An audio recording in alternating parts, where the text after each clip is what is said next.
அப்போது அரசன் கூறினான், குழந்தையை 2 துண்டாக வெட்டி இருவருக்கும் பாதி கொடுக்கிறேன், சம்மதமா? வேதாளம் மீண்டும் சிரித்தது. விக்ரமாதித்தன் இன்னும் ஒரு புதிருக்காக தயாரானான். ஒரு நகரத்தில் 2 பெண்கள் ஒரே குழந்தையை எனது குழந்தை என கூறி சண்டை போட்டார்கள். அந்த வழக்கு அந்த நாட்டின் அரசன் முன் கொண்டு வரப்பட்டது.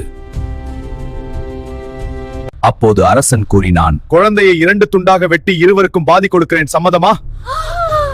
உடனே ஒரு பெண், இல்ல அரசே, குழந்தை அவளுக்கே கொடுங்க, என் குழந்தை உயிரோடு இருந்தால் போதும். உடனே மற்றொரு பெண், அரசே, குழந்தை உங்கள் விருப்பம் போலவே செய்யுங்கள் என்று கூறினாள்.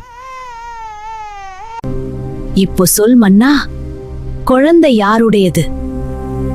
பதில் தெரிந்தும் சொல்லவில்லை என்றால் உன் தலையே வெடிக்கும்.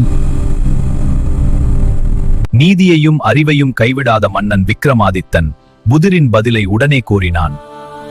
குழந்தையை அவளுக்கே கொடுங்கள், உயிரோடு இருந்தால் போதும் என்று அழுத பெண் அவள்தான் உண்மையான தாய். ஏனில் உண்மையான அன்பு தன்னலம் பார்க்காது.